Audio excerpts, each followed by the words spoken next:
Psalm 74, King James Version. O God, why hast thou cast us off forever? Why doth thy anger smoke against the sheep of thy pasture?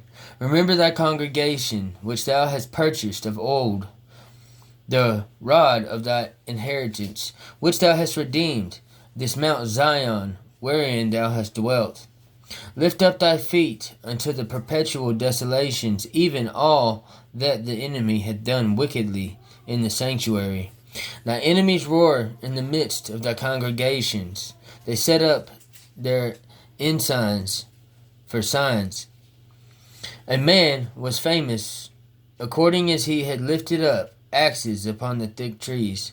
But now they break down the carved work thereof at once with axes and hammers. They have cast fire into thy sanctuary. They have defiled by casting down the dwelling place of thy name to the ground. They said in their hearts, let us destroy them together. They have burned up all the synagogues of God in the land. We see not our signs. There is none more any prophet, neither is there among us any that knoweth how long. O God, how long shall the adversary reproach? Shall the enemy blaspheme thy name forever? Why withdrawest thou thy hand, even thy right hand, plucked it out of the bosom? For God is my King of old, working salvation in the midst of the earth. Thou didst divide the sea by thy strength. Thou breakest the heads of the dragons in the waters. Thou breakest the heads of the Leviathan in pieces, and gavest him to be meat to the people inhabiting the wilderness.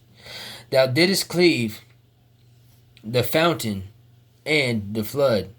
Thou driedest up mighty rivers. The day is thine, the night also is thine. Thou hast prepared the light and the sun. Thou hast set all the borders of the earth. Thou hast made summer and winter. Remember this, that the enemy hath reproached, O Lord, and that the foolish people have blasphemed thy name. O deliver not the soul of thy turtle dove unto the multitude of the wicked. Forget not the congregation of thy poor forever. Have respect unto the covenant, for the dark places of the earth are full of the habitations of cruelty. O let not the oppressed return ashamed. Let the poor and needy praise thy name. Arise, O God, plead thy own cause. Remember how foolish men reproacheth thee daily. Forget not the voice of thy enemies, the tumult of those that rise up against thee increaseth continually. Amen.